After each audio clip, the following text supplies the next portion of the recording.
Hello mga ka-aura! Ito naman po tayo. Ngayon po, magluluto tayo ng ribeye steak. Ribeye steak po. Ito po yung version na steak ko. Okay po, sundan po natin. I will make this one too. Two slice. Ito po yung mga ingredients po. Ito, bumili po ako na ng 2 slice na ribeye steak. Ito po yung mga ingredients kasi nilalagyan ko siya ng garlic po. Pag magluluto na tayo, nilagay natin po yung garlic at may rosemary tayo. Rosemary at saka may black pepper. At saka nilarab ko din kasi ng rosemary siya ng ganito. At saka may butter, olive oil. Kasi para hindi masusunog yung butter pag magluluto tayo. Ito po. Isahan na po natin mag-wrap ng ribeye steak. Una po, nilalagyan ko po siya ng kunting asin.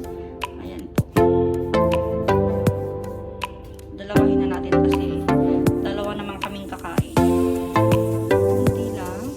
Ayan. Tsaka ilalagyan ko siya ng ayan, black pepper po.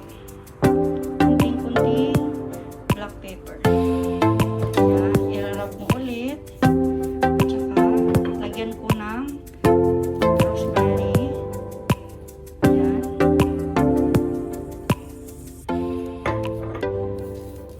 Lagyan ko. Baliktarin ulit. Ayan. Dalawang slice. Dalawang slice na kasi dalawa naman kaming kakain. Ayan. Actually, hindi ako makahinga sa mask ko. May kasama kasi ako sa kusina. Kaya nagmamask po ako para safe po tayo. Hindi po natin alam. Ayan.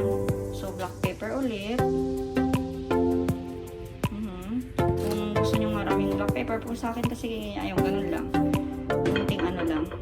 Konting yan, rosemary po. Nilalagyan ko ng rosemary. Pero yung sa pagluluto natin, lagyan din natin ng fresh na rosemary. Ayan.